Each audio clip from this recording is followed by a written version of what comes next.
ذات النطاقین رہتی دنیا تک لقب رہے گا، لیکن مجھے سمجھ نہیں آتا کہ ہم جیسے غلام ان کو کن کن القابات سے پکاریں.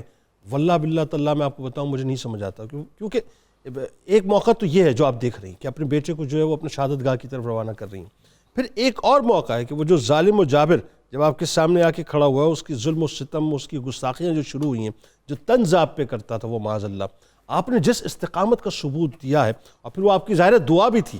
دیکھیے وہ دعا کی قبولیت کا وقت آ گیا کہ آپ اپنے ہی بیٹے کو کفن دفن اپنے دست مبارک سے دینا چاہتی تھی. بتائیے ذرا. جنید بھائی، جس وقت حضرت عبداللہ ابن زبیر رضی اللہ تعالیٰ عنہ کو حضرت اسماء بنت ابی بکر نے روانہ کیا تو آپ نے ایک جملہ بولا تھا، بیٹا عشق کریمن و مت کریمن، شان سے زندہ رہنا، شان سے مرنا. حضرت عبداللہ بن زبیر رضی اللہ تعالیٰ عنہ نے اپنی والدہ کی وہ جو بات تھی اس کی عملی تصویر پیش کی. جس وقت آپ کو شہید کر دیا گیا اور آپ کی لاش کو مقام ہجون پر لٹکا دیا گیا تو حضرت اسماء بنت ابی بکر رضی اللہ تعالیٰ عنہ نے اس لاش کے حوالے سے جب اطلاع ملی تو آپ نے یہ مطالبہ کیا کہ وہ لاش میرے حوالے کی جائے. حجاج بن یوسف نے انکار کر دیا.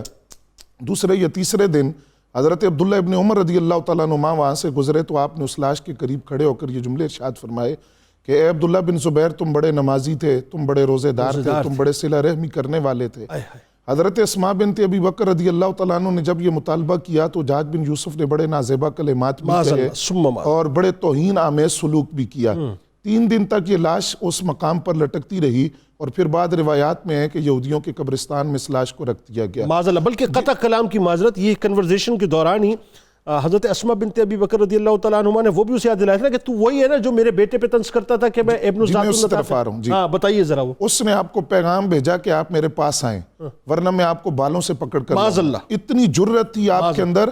آپ نے فرمایا اگر تجھ میں ہمت ہے تو تو یہ کر کے دکھا. مجبوراً اس کو آنا پڑا. وہ خود آیا اور اس نے آپ سے آ کر یہ کہا کہ دیکھیں میں نے آپ کے بیٹے کے ساتھ کیا کیا. تو آپ نے فرمایا کہ تو نے میرے بیٹے کی دنیا برباد کی ہے، میرے بیٹے نے تیری آخرت برباد کر دیا ہے. اور پھر فرمایا کہ میں نے یہ سنا ہے کہ تو نے میرے بیٹے کو تنزن یہ کہا کہ وہ ذات النطاقین کا بیٹا ہے. ہاں میں ذات النطاقین ہوں. تجھے پتا ہے کہ ذات النطاقین کس کو کہتے ہیں؟ اسے جس نے نبی اکرم صلی اللہ علیہ وسلم اور حضرت سیدنا صدیق اکبر رضی اللہ تعالیٰ عنہ کے لیے توشہ دان کو اپنے کمر بند کو پھاڑ کر اس کو توشہ دان کو بھیجا تھا.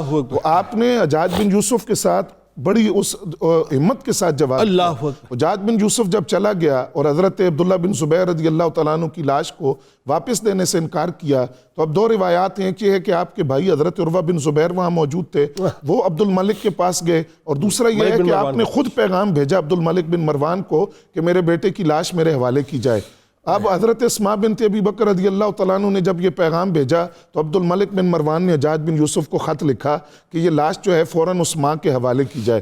حضرت اسماء بنت ابی بکر رضی اللہ تعالیٰ عنہ کے پاس جب وہ لاش لائی گئی تو ابن ابی ملیکہ وہ کہتے ہیں میں نہیں شاہد ہوں جنہوں نے سب سے پہلے حضرت اسماء بنت ابی بکر کو یہ خبر دی کہ ان کے بیٹے کی لاش ان کے حوالے کی جائے. اب جب وہ لاش آ گئی تو ظاہری بات ہے آپ نابینا تھی اور بینائی آپ کی جا چکی تھی. آپ ٹٹول کر پوچھتی تھی کہ میرے بیٹے کو کس طرح شہید کیا گیا.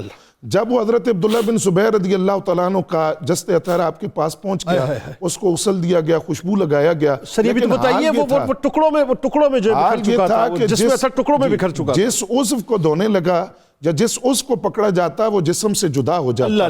لیکن اتنی صابرہ ماں تھی، اتنی شاکرہ ماں تھی، اور آپ کی ایک دعا بھی تھی کہ یا اللہ تو مجھے اس وقت تک موت عطا نہ کر جب تک میں اپنے بیٹے کی تدفین نہ کر لوں. تو اللہ تعالیٰ نے اس دعا کو پورا کیا. حضرت اسماء بنت ابی بکر رضی اللہ تعالیٰ عنہما نے اپنے اس بیٹے عبداللہ بن زبیر رضی اللہ تعالیٰ عنہ کی لاش کو اپنے ہاتھوں کے ساتھ دفنایا.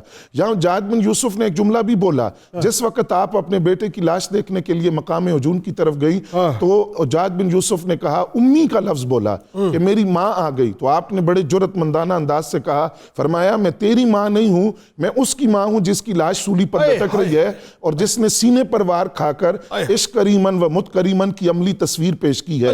حضرت اسماء بنت ابی بکر رضی اللہ تعالیٰ عنہ کا یہ حوصلہ، یہ صبر، اور پھر آپ یہ دیکھیے کہ حجاج بن یوسف جو تھا اس کے ظلم کے سامنے آپ ڈٹی رہیں اور اپنے بیٹے کو کیا فرمایا کہ 3 صورتیں ہیں نا، قید کیا جائے گا یا قتل کیا جائے گا یا دوسری صورت یہ ہے کہ شہادت ہے. تو فرمایا تیرے سر کے ساتھ جو ہیں وہ یہ کھیلیں گے. اور دوسری بات دوسری بات میں یہ عرض کرنا چاہتا ہوں، آپ نے فرمایا کہ بنو سکیف کے اندر نبی علیہ السلام کی خبر کے مطابق ایک ذاب ہوگا، تو اس کو بھی میں نے دیکھ لیا اور صفاق کو بھی میں نے دیکھ لیا. بالکل ٹھیک.